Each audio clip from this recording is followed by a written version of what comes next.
Welcome to Rowing on the Square podcast. We are proud to share this conversation with you today with CrewLab creator Simon Hoadley. He is a coach and a tech entrepreneur who's passionate about helping teams reach their full potential, not just in performance, but in connection and culture. With CrewLab, he brings the power of great coaching and better team culture to more teams. The software helps coaches build connected and accountable teams. CrewLab combines habit tracking, team communication, and real-time feedback into one easy-to-use, safe sport-compliant platform that athletes love. Forget the spreadsheets, the group chats, and chasing kids down. CrewLab fires up the team from day one and helps you build a culture where athletes show up, support each other, and stay committed for the long haul. We hope you enjoy our conversation with Simon. Simon, tell me a little bit about you and about CrewLab. Yeah. So from New Zealand originally, obviously, with the accent. Did some coaching in Australia for 10 years and then came across here to Los Angeles at UCLA. Brought a lot of the ideas that I picked up along the way through rowing Australia and rowing New Zealand, and was using them there. And there's a lot of smart students at UCLA. They're very excited about what we were doing, and we basically, through COVID, we got together and started to try to I guess scale up some of the tools that I'd created and some of the spreadsheets and charts and other bits and pieces, and we made CrewLab, which has been fun. Certainly the ideas have all merged and the scope's changed, and we do something a little bit different now. But yeah, we've branched out into running and swimming now. So now it's all team endurance sports, which has been really exciting, and got lots of different countries involved, which has been cool as well. Yeah. That's excellent. Yeah, it's so amazing. And so did you come up with that initial idea for CrewLab and then it just kind of mushroomed from there? Or did you have like kind of that, did you know that you were going to branch out into different sports and all the different ways that it's being used now? Yeah, I think definitely. I coach lots of sports. I have 3 kids, and they do all sports but rowing. They're a bit younger, uh, and I think that through coaching all the different sports and going through all the coach education systems that are out there across 3 countries as well, I think it really sort of solidified in my mind that some of the stuff that a rowing coach just has to learn is a sort of next level up. I think using soccer as an example, I'm currently coaching a soccer team. I see the kids for 3 hours a week, and it's not quite the same as that's as much as a single day for a rowing coach. So the level of interaction with them holistically beyond just turning up and doing the training is different. And yeah, I just the sense of leadership and team culture and team spirit, which I guess rowing has a reputation of being the ultimate team sport. I think that sort of bears out in terms of the idea that a soccer team can instantly get better with just recruiting a star striker or a new goalie or whatever. But that's harder to do in rowing. In rowing, you kind of you travel with the collective of the team, and you're only as strong as the weakest person in the boat, versus you could probably win a game of soccer with 9 people on the field, if you had a couple of superstars out there. Yeah, yeah. Cool. And how big is the CrewLab team? How many people do you have working to keep CrewLab afloat? Full time, I want to say something like 14 people. So yeah, certainly we've certainly gone quite big, and then around the peripheries of that, without even joking, there would be sort of 20 or 30 people that would pop into meetings throughout the week. We um throughout rowing, we keep meeting other exciting people with great ideas, such as yourself, who love to sort of partner up and share ideas and collaborate. So yeah, it's been really, really, really exciting. We have a call every second week, which we call our innovation call, where we just invite people who are studying, doing PhDs and master's degrees to turn up and chat about what they're doing in their space. And I know we had a call a few weeks ago where we had 5 PhD candidates and 2 professors, and yeah, it's cool. They're just all, none of them knew each other. They all turn up and they're all talking about the future of applied science and data science analytics in rowing. Almost all of them are rowers, but not all of them. So there's a nice unifying thing to the conversations, and it's been really inspiring to be at the center of that. Yeah. And I know that CrewLab does a lot of work with kind of integrations and all the different wearables that everybody's integrating. I'm sure I'm sure that's probably a tough thing at this point because everybody wants their integration to be available on CrewLab. And um, as you gather all of this information and you're creating all of these really robust data systems, where do you see like the sport of rowing going? With all of this information, like, at our fingertips, like, what do you think we'll be able to do next with Yeah. all of this kind of under one umbrella? Is this where I was supposed to talk about AI for 5 minutes? Oh, yeah, jump into AI, I love it, yeah. Oh, well, I mean, obviously that's the obvious one. There's the sense of once you start putting all of the different data pieces together, and you can learn about the athlete as a whole and start to optimize training and truly individualize it.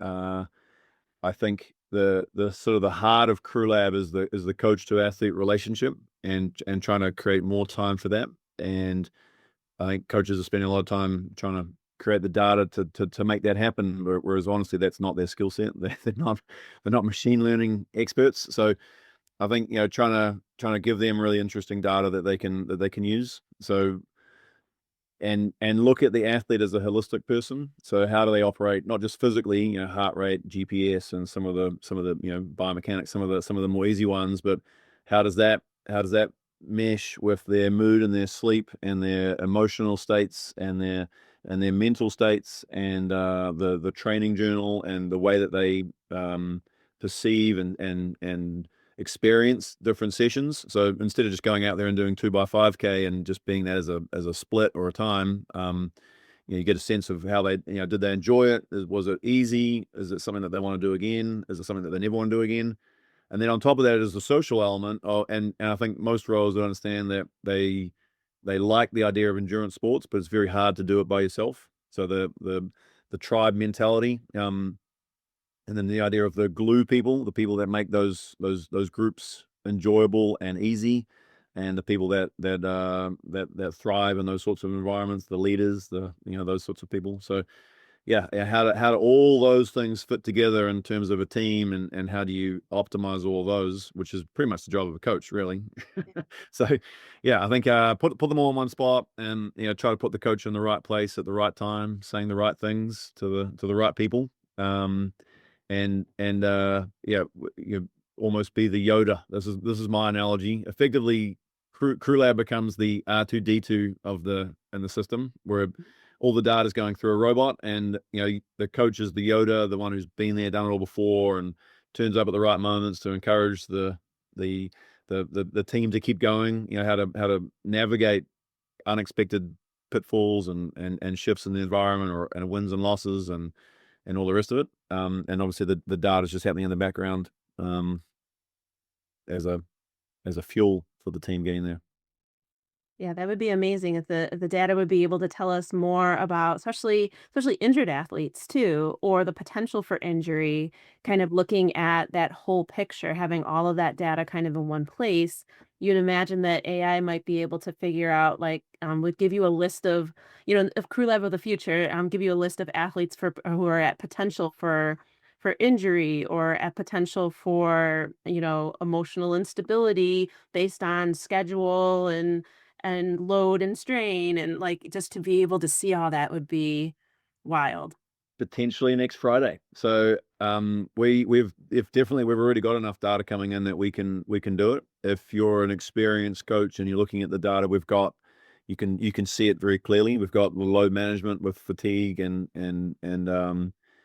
injuries are basically lack of sleep plus fatigue, and we're also tracking sleep, and then we're also tracking the social um I don't know, the social togetherness or robustness of the team. And obviously, if those things are all low, the athlete is more vulnerable to an injury, and we can see it.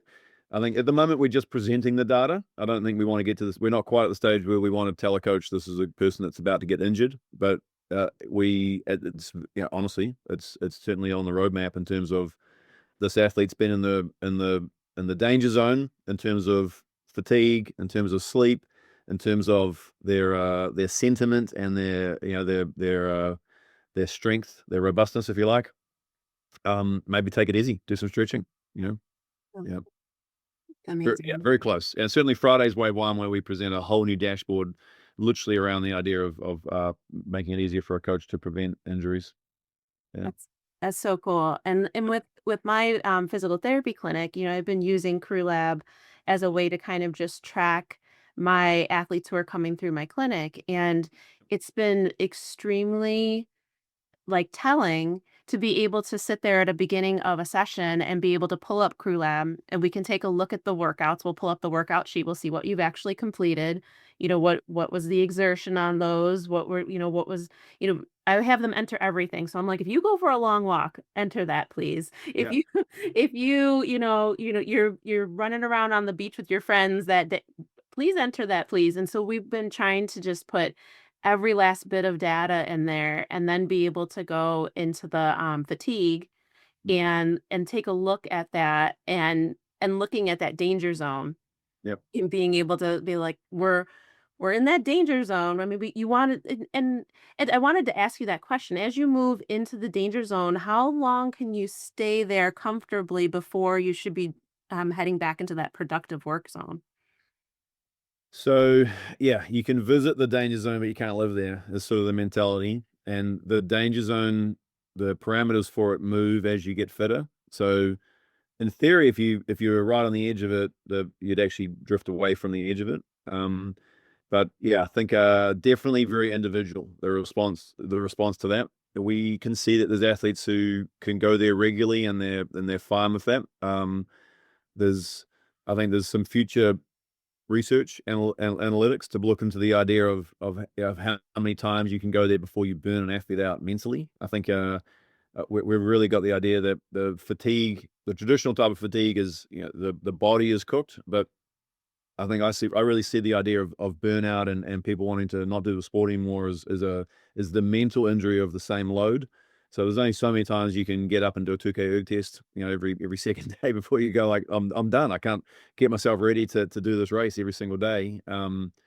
So yeah, I think, yeah, the individual is the answer. And you should use it wisely. And I think that's the role of that Yoda type coach, where, the last time we spent this amount of time in the danger zone, or going in and out of the danger zone, you got injured, or you wanted to take some time off, or it started to impact your performance, or your training adaptations, your ability to progress. Yeah, and that's really the key. Get that Yoda rolling as much as possible. Yeah.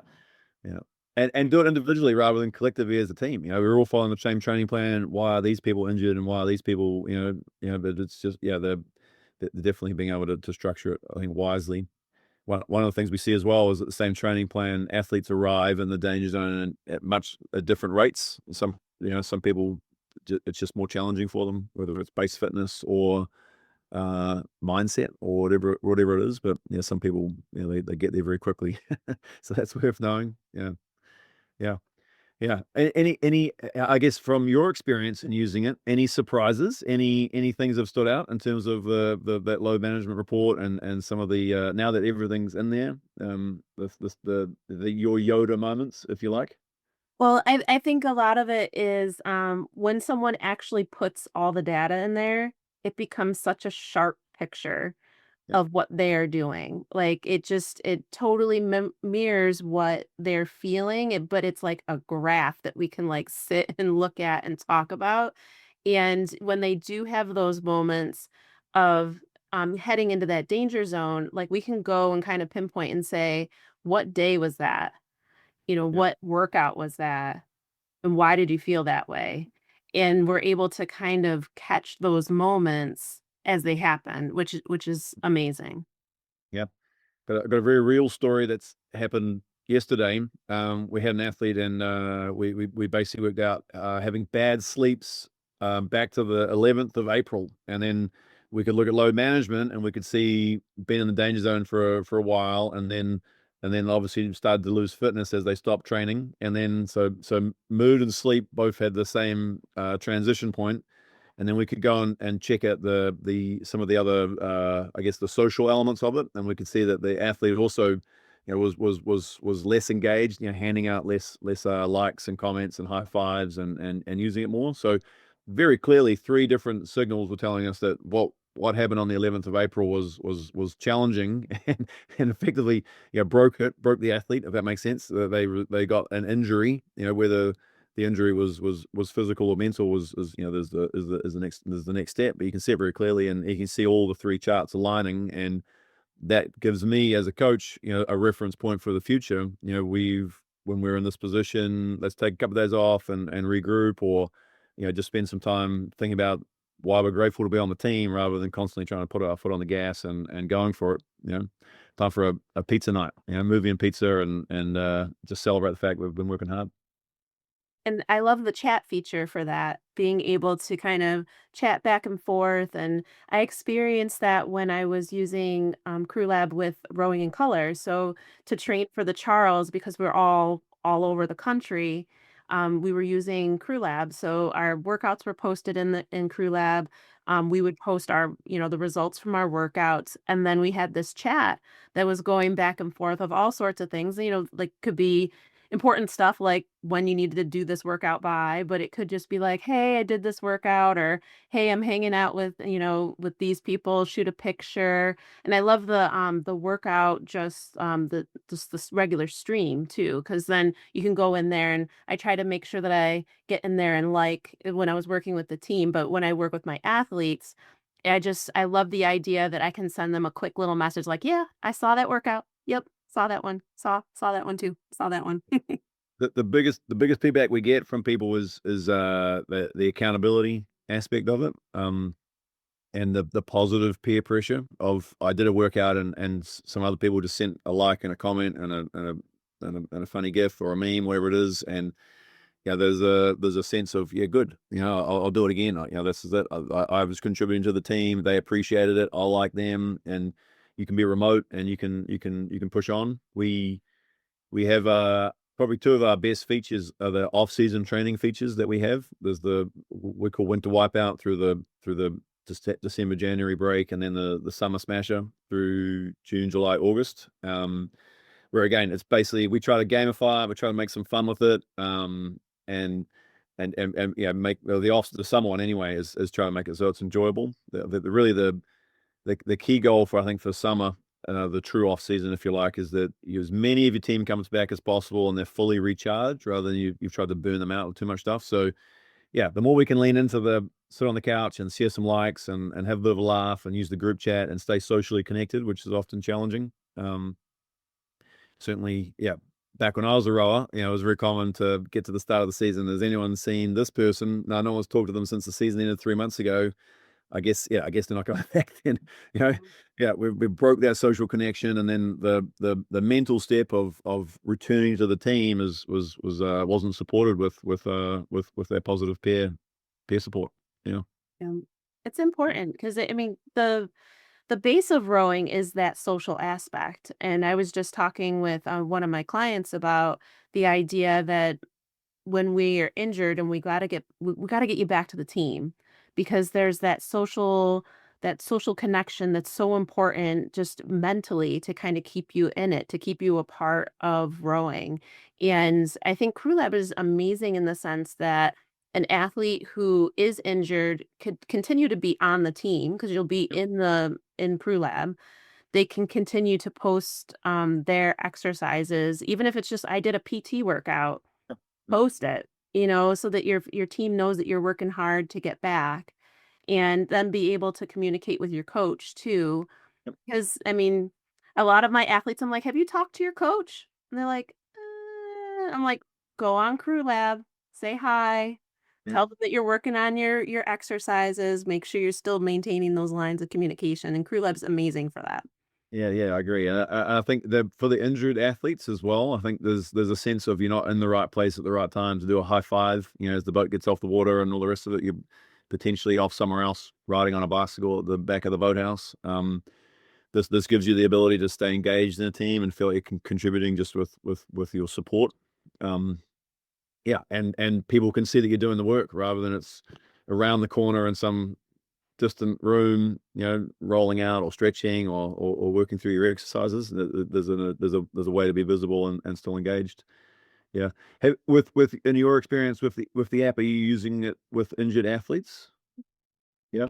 I use them with my PT clients. So, as soon as I get someone on program with me, as long as they give permission, because it is a shared experience on CrewLab, so they have to give permission and sign up on their own for the team, and then I can see their workouts, and then other injured athletes who are working with me can also see their workouts, and we act as kind of like a mini community. Yeah. And I also encourage my athletes to make sure they're still a part of their crew lab Yeah. community with their team so that, they're cross-pollinating those workouts. So that both their coach can see what they're doing and I can see what they're doing. And I think for teams that have a PT or a trainer or somebody who's working from a medical standpoint, they should be on their crew lab because then they could create like a chat, like a three-way chat with that injured athlete, and coaches could get real-time information about, what's going on with this athlete, or be able to message post practice and say, they were doing okay for the first half of practice. They felt a little bit uncomfortable, whatever type of pain or injury was trying to rear its head on that last quarter of what we were doing. Any ideas for warm up or cool down that could help with this? And, you get that instant information back too. I love the idea that also the return to play as the guide, instead of just don't do anything for 3 weeks and then away you go and never see you again. It's like you can actually see how they're going, and I'm assuming you can intervene. Hey, you've gone straight to the danger zone. That's not what we want at all. It's not what we talked about. Yeah, and to create that conversation where the coach is supporting it as well. Hey, so this is we're immediately looking into a re-injury situation rather than that. And again, Yoda moment, potentially that educates you for the next injury that's the same.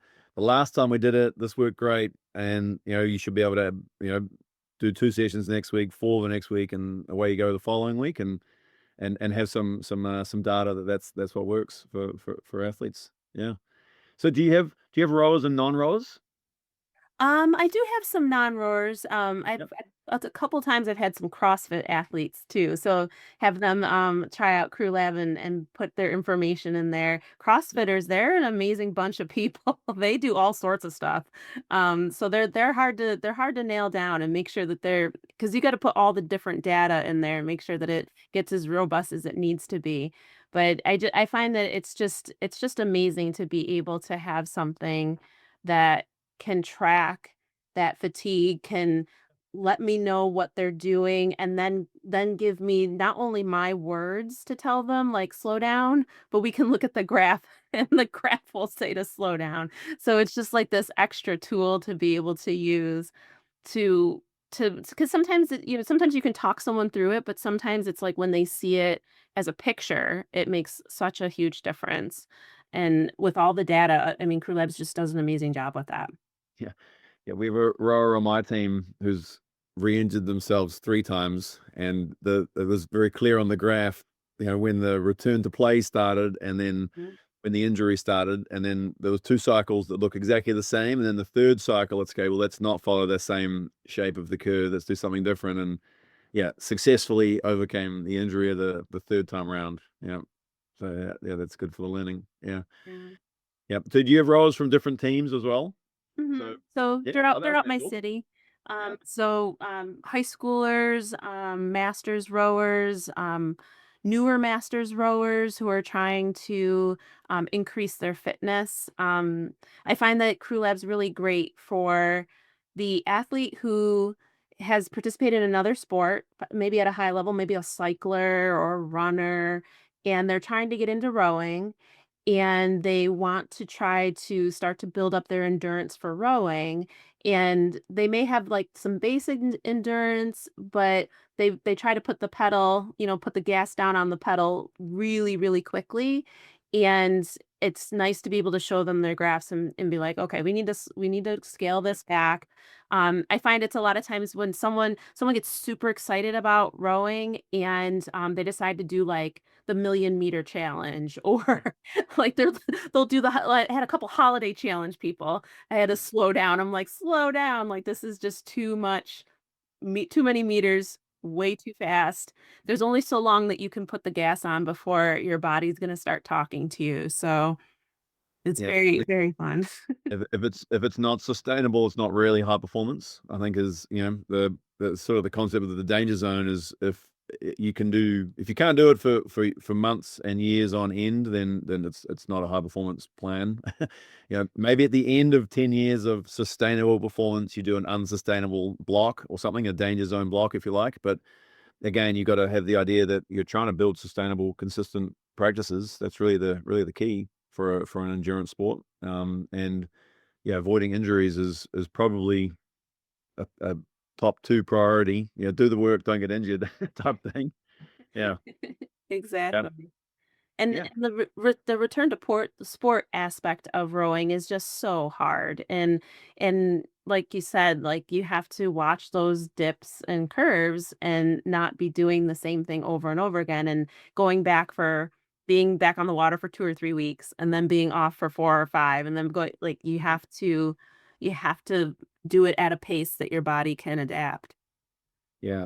One of the challenges is obviously you get back into a team boat and they haven't had 4 weeks off and you have. So immediately the first session's twice as hard as what everyone else has got because you're out of shape in some way, and recovering from an injury. So yeah, definitely. I think the likelihood of re-injuring is high if you're not clever because if you're an 8 or even a 4 or something and you're not doing your work, then obviously the boat doesn't go straight or it doesn't feel as good. So the motivation or to lift your put more output out there to match your teammates who are obviously fitter and not injured Yeah. is a challenge. So yeah, you gotta be smart about that for sure. Yeah. Um, I was sort of curious. Why did you get started with CrewLab? What was the step there? Well, you did a presentation for I think it was the virtual masters. Yeah, yeah. Way back, yeah, was You're that throwing it. 2 years ago or Yep. I don't know, the time all compresses post-COVID, like, so I'm always like, "Is that 2 years ago?" And then people are like, "No, it was like 5." Um, but, you had done a presentation and it just piqued my interest because I just love data. I mean, I've worn a Garmin watch for a very, very long time, so and I won't change to anything else because of all the data. Like, I can look back, like, 8 to 10 years and be able to pull all my I got information the out game of it. watch. Yeah, I yeah. know.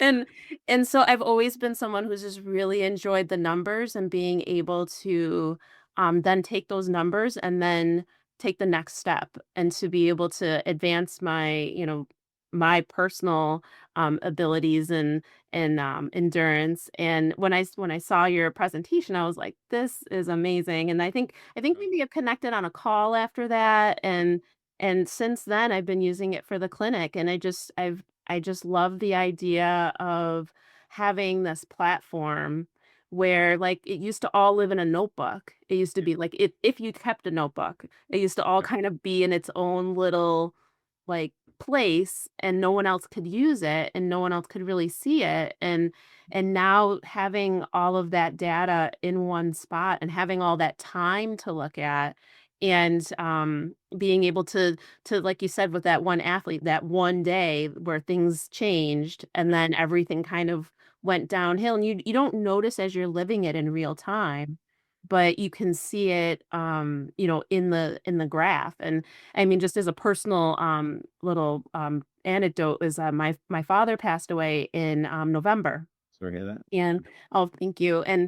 And I'm someone who exercises daily, but like my Crew Lab graph was like a graph of like, that time of like how like grief and family and dealing with all of those things would affect how my body Yep. was just adapting in real time. And so I can see on that graph kind of as I was able to wrap my mind around fitness again and to get back involved with doing my daily exercises. And, I was still logging, I was still putting my information in there. So I had all the emotional and the sleeping, and it was helpful because I could see as I started to, as things kind of settled back down, and as you deal with something like that, like I could see that like my mood was improving, I could see that my sleep was improving, I could see that my tolerance for, like my long runs or my long rows were coming back, and I could see, like, you can see it in real time that like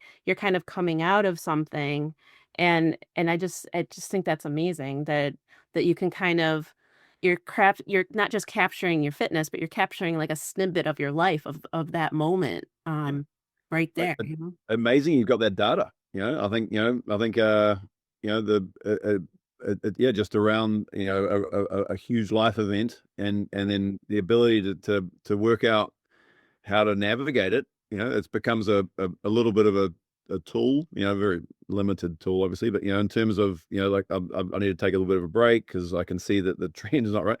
Because we I mean, Garmin, picking on them for a second, this is really only cardiovascular fatigue is the only thing. It doesn't know how so we're trying to really bring in that emotional, mental, social stuff because it's a load. I can't ask you to now suddenly train twice a day for 5 weeks, because it's like I can't do it. So how do we bring that in there? And obviously, on a team we've got 20 athletes, you've got a whole bunch of life things happening that this we hopefully we can give some awareness to the coach, and then lean into supporting the athlete to navigate it as well as possible. Yeah, I think if you've got any ideas about how to manage that, that would be awesome. I guess, yeah, this is my request for if you've got a feature request, let me know. In Okay. terms of return to injury and the way you're using the app with your group, what what is the next step? What should we be thinking about, or what are you thinking about? I guess in terms of how to handle injuries and Maybe, like, cause I'll have, like, a set of PT exercises. So right now they just kind of they go under weights or something like that, but, like, maybe a toggle for, like, prehab or rehab exercise, or, something like that would be really neat, because then it would kinda section it out into its own little thing, and then I'd be able to look at all the times they did their prehab or they did their rehab. So that would be a special toggle for me. yeah, we have mobility, which in our mind, covers all of that. But yeah, you're right. We could have another one. I think being injured is its own unique journey. Through that. So there's some way of tracking that would be interesting. Do you with the exercises? Do you have like a PDF like file or some videos that you share with people? Well, my exercisers are all on my YouTube channel. That's where they live. And then I have a medical software that I use that pulls the exercises from the YouTube channel to that software. And then there's like an app that they use to pull up the exercises. But if you'd have the ability Here we go. link exercises, that would be amazing, Yeah. 'cause I could still leave my exercises on YouTube, but then, it would automatically pull into CrewLab, and if there's a way I could assign it, ooh, that would be Yeah. super cool.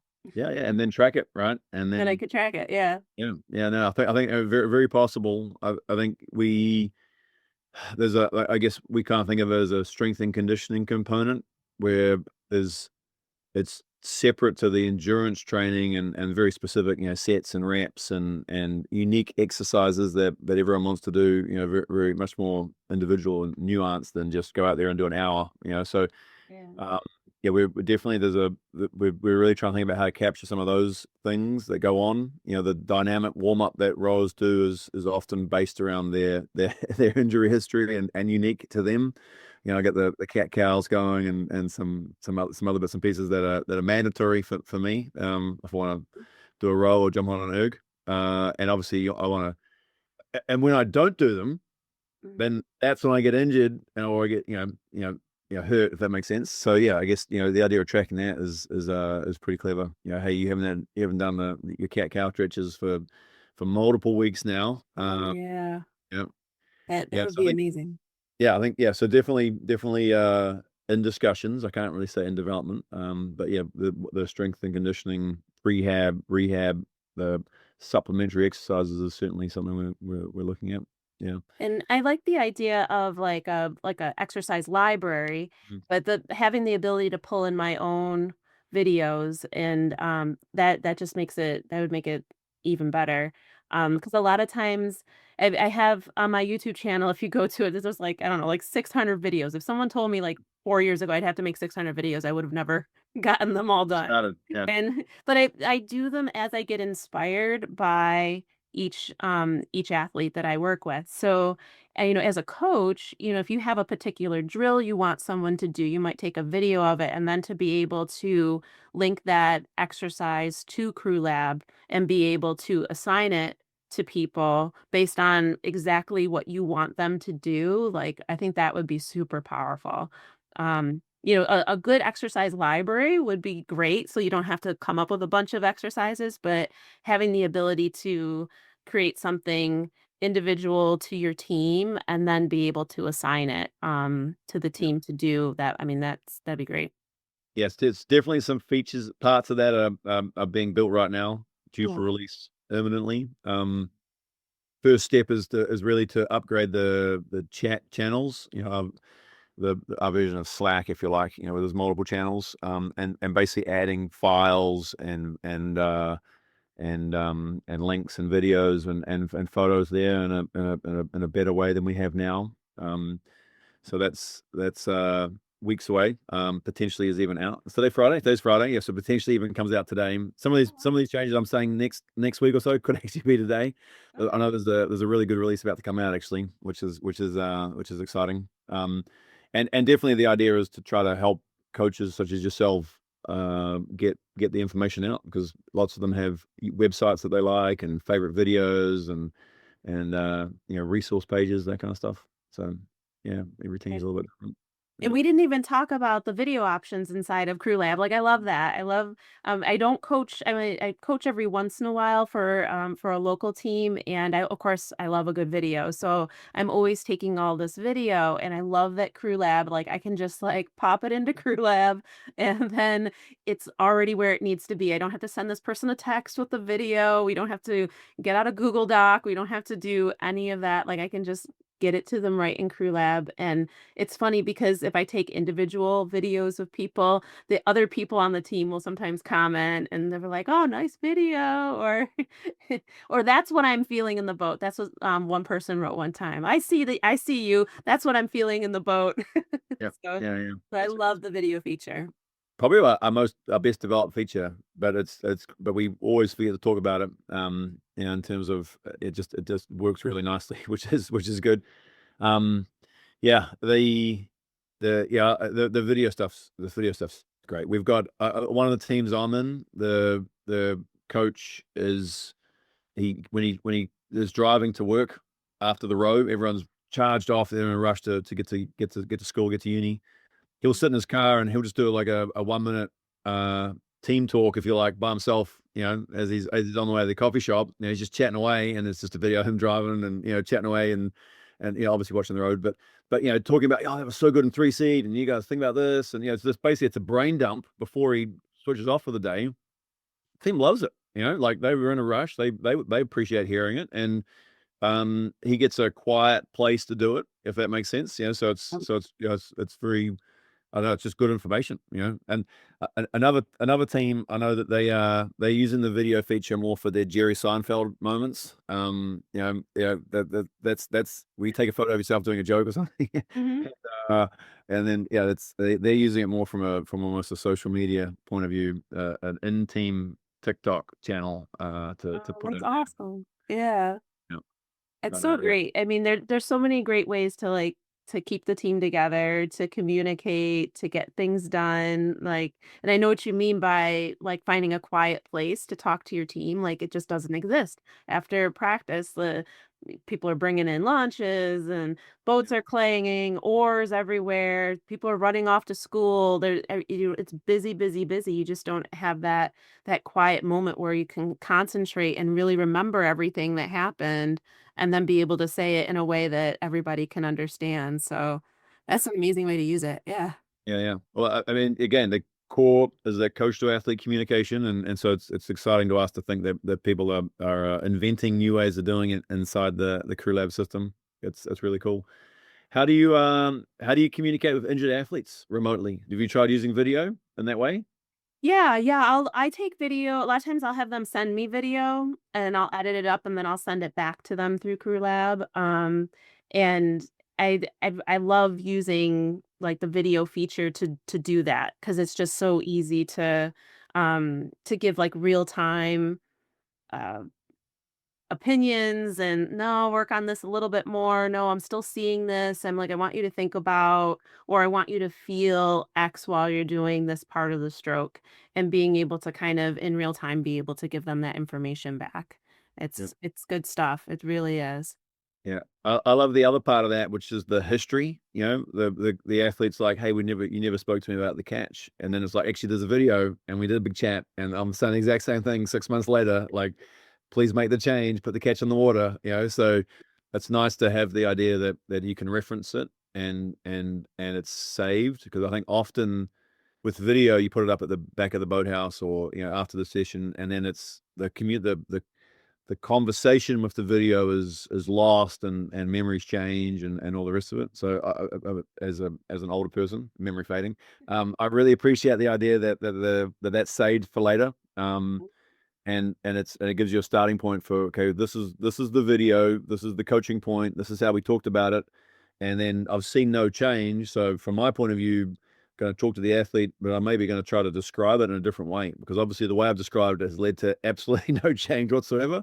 Um, sure, I referenced it, but it's not working. So I've got to try and work out a different way of getting this message across. And actually trying to see an actual output to the effort we're putting in terms of the coaching. So yeah, I love the idea of the record keeping component. Yeah.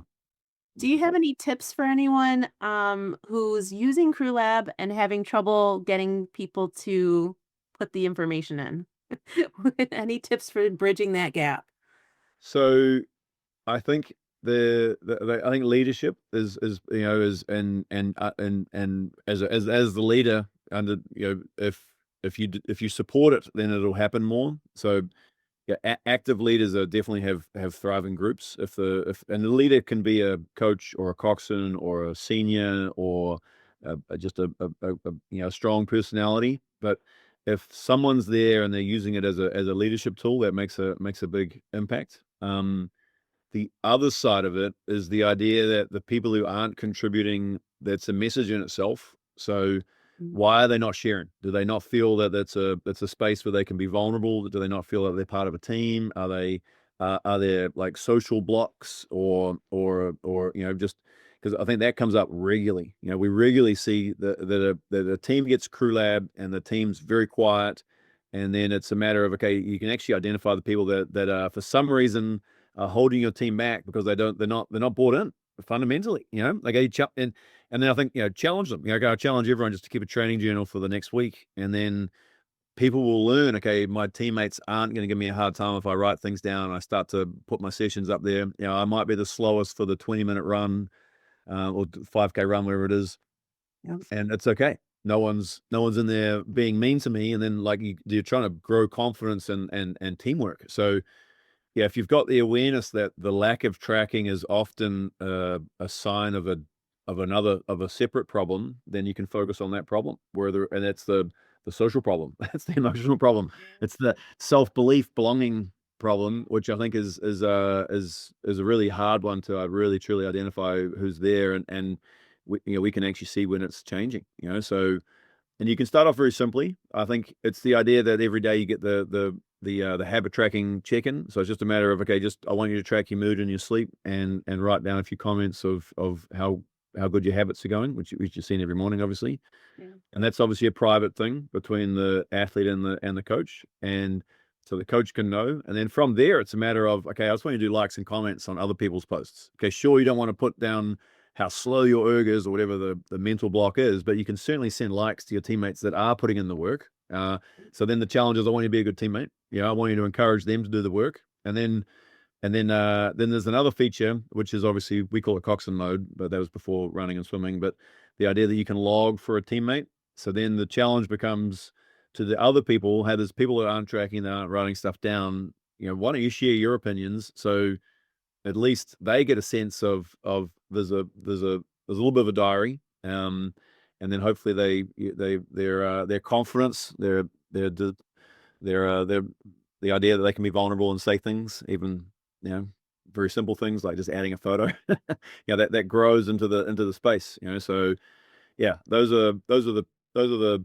that's the answer for that. I think yeah, definitely the philosophy of CrewLab is would like a little bit of data on as many people as possible. And on a traditional spreadsheet system from 20 years ago, maybe 20% of the team tracks everything, and then 20% does nothing, and the other 60% tends to drift towards the not tracking rather than the other way. So let's get it so that the 20% that don't track are the minority, and they're not holding back the middle ground, and we can see if we can work on why they don't want to do it. And potentially it's not an actual social block, but often it is if that makes sense. Yeah, yeah, yeah. It's a signal of belonging, Yeah. and vulnerability, and maybe safety, or whatever you want to call it. Yeah. So I would think that as someone who isn't tracking starts to track, potentially, and I don't know if you can capture this in the data at all, the potentially that kind of turns other things around for them, so that you then see, their performance improving because they're getting that reinforcement from their teammates. They're getting those likes, they're getting that encouragement. I wonder if that, creates a little bit of momentum and boost in performance just because definitely. now you've addressed that emotional, social aspect that was missing for them. Yeah, if you're not, and we see this very clearly, the top performing teams on the water they're in an environment, a team environment that is built for high performance, like fundamentally built for high performance, Mm. and it's honest, transparent conversations where you might not like what's being said, but it's because we're trying to get this unified purpose. We're trying to win the championship. It's not because I don't like you as a person. It's because what we're doing is not good enough. Let's get there. And then you see the teams that are struggling in last place, and that their the problem is that no one trusts their team environment. It's a what we call a low performance environment, where no one wants to track anything, no one wants to do any of the basic habits that get you to a championship thing. And yeah, I regularly tell coaches who have this idea that, oh, none of my team will track anything, and I was like, well, this is the key thing holding you back from winning a championship. You don't have a high performance culture, because if you did, they would 100% feel they want to write it all down and they want to go for it. There's all the research says keeping a journal is is fundamentally better than not keeping a journal. Yeah. So keep a journal, and if you don't want to keep a journal with your teammates, then why? And then why not? And then you get, that's the issue to get around, is how do we create a high performance culture socially and emotionally, Oh, because and then the physical stuff just can't happen if you don't have those. The top performers will feel that they're the only ones putting work in, and that their efforts aren't being valued, and then you diminish their efforts, and they were willing to go 101%. They were willing to do the extra work yeah. if the rest of the team is coming with them. But if they're so far away from the bulk of the group or the bottom of the group, you do demotivate your top performers. The whole thing is Yeah. just a spiraling low performance culture. If that Mhm. makes sense. So Yeah. yeah, yeah, yeah. In terms And of oh, go yeah. ahead. No, I was just gonna say, yeah, in terms of the correlation between not posting and going fast on the water, it's very clear to us. Yeah. Wow. Wow, that's powerful. I think those coaches who are interested in turning their teams around, would definitely want to hear that information because, like, anecdotally, I think back to the times when I was coaching, and when the team was bought in and everybody brought their workout sheets and they were filling them out. That's when the championships, the states, when you win states, the kids really are all vested in it, and now you have this ability on your phone Yeah. to be able to kind of mold what's going on your team. It's really super interesting, and then when you lay it out like that, I'm like, wow, that is true. Yeah. But when I think about it in the past, those are the teams that I've coached who have done really well. The ones who at the beginning of winter training, had the spreadsheet or the little packet that they were writing in every single time and made sure that every box was filled out. And And now for them to have it on their phone and not have to have me make a million copies and make sure everybody has a pencil as they run around the gym.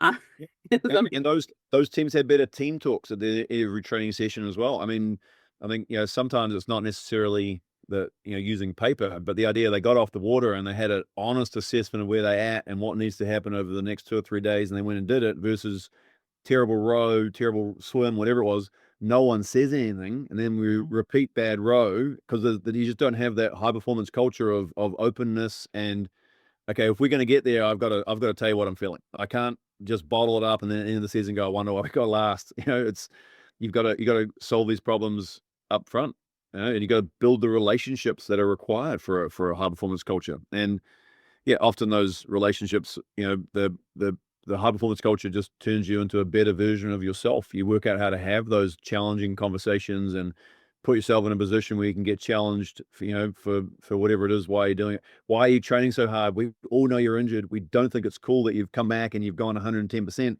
Take it easy because we want you to race at the end of the season, not this weekend. So oh, okay, great. Okay, I thought I was trying to impress you, but again, these unspoken things, that create low performance cultures rather than high performance cultures. Yeah, yeah, and if you do have bad influences, maybe there's a person in a team that's encouraging someone to train hard. It's this openness and transparency where it's like, well, no, we don't want that. So you can have that discussion up front rather than at the end of the season from the C final or D final. Yeah, Yeah. yeah. Yeah, so just so another little point here. One of the things that we see very clearly is that the way teams and individuals operate digitally reflects how they operate in the real world. So Mm. yeah, if people aren't willing to put messages in CrewLab or send a like for a teammate that's done something, they're also not likely to do high fives and pat people on the back and give them positive reinforcement or anything like that. So yeah, the and it gives you a place where you can kind of measure improvements and measure changes and see if you're actually turning the culture into a high performance culture. And Yeah. again, with the dates, there's a couple of teams where you can see the dates where catastrophic loss, Yeah. decline in motivation and team performance, intervention. Okay, we're going to cancel the row and have a meeting at the back of the boathouse because boom, and then immediately doubling the impact and then rerouted the course that the season was on, and you can see these things, and it's really cool, and then you can have the idea, okay, avoid those events because we don't want that, but these, we've got to do more of that, and then the behaviors that you're doing as a coach or a leader on a team, you get a sense of what works and what doesn't work, and if the outcome is long term, okay, that meeting had a long term 12-month. It was the right message at the right time. But this one worked for 3 days, and then everyone went back to not train, not the high performance culture folded immediately. It worked for a day or two, and then we went back to the same bad habits. Yeah, yeah. So yeah, that's certainly something that we've learned over the You had mentioned summer. So yeah. what's the summer challenge or a summer program that's on Crew Lab? We call it Summer Smasher. It's basically the way we invented it was Mario Kart, where like even the person in last place can win type of thing. Mhm. And yeah, I guess I've got very strong opinions of the goals of an off season. So the goal is that as many people as possible come back. Retention of your athletes is the key thing. That's top priority. Second priority is is um is is the idea that you come back fully recharged, if that makes sense, mentally and emotionally on the start of your season. You can keep going for the whole season, and when the team is in place and the coach is pushing, you can do it. You're not burned out by training too hard in the off season. And then the other one, the third goal, third highest priority, is about as fit as you left. And a lot of teams do it wrong. They flip it upside down, right? Everyone's got to come back doing a PR on their erg, and then of course, then now you're ready to get burned out mid-January, midway through the season. You know what? I just needed some time off. I that was a bad idea, basically. Mhm. And then the other thing is that you splinter your team, and then a bunch of people who did nothing are like, I'm not coming back and doing a PR, and they took a break, and now, so the group's gone on two paths. So your numbers are down. The people that did train really really hard are burned out in the middle of the season, and it doesn't work out. So yeah, flip it upside down and as many people as possible, fully recharged. Go and do some different stuff, take a break, and then leaning into the idea of the social elements. You got to keep some connection going. Yeah, so then basically we hand out points, and you get points for doing different things, and there's different challenges, and you get points just for tracking some of your basic habits in terms of your mood and your wellness. So even if you're doing nothing more than just tracking your mood and sleep, you're actually getting some points, because that counts. I want you to maintain your habits that you've built over the season, rather than I'm going to stay up till 4 a.m. and eat bad foods and not look after my body at all. It's the idea that you're just keeping some awareness going. You still have some fun in the off season, but the awareness of you can't, you gotta put it all together. All goes. Yeah. And then break people into squads, and so a team would break up into 4 or 5 squads, and you got a little friendly competition, and sending likes gives you points. So just be a good teammate. And yeah, it's been really successful. I think we can clearly see that's the teams that are doing that with us are the teams that are likely to win national championships in the next month. They're really rising up and going up to the rankings and getting better. They're arriving 1st of September ready to go, if that makes sense. They're about as fit as they are now. The roster is full. The incoming. It's also a great place for the incoming people to the team. You can just drop them in, and it's a friendly, fun. Go for a run, get 200 points. Do some stretching, get 200 points. Do some injury rehab, get 200 points. Whatever you're doing, it's all part of the journey of being an athlete, and being on a team. Yeah. And how do you add it to your team? Is it something that you can add to your team, or is it something you join after? Automatically built in. So coach can head to the beach and do nothing, and CrewLab just does the rest, basically. Yeah. Okay. So Because when does coaches it also need to officially start? recharge, right?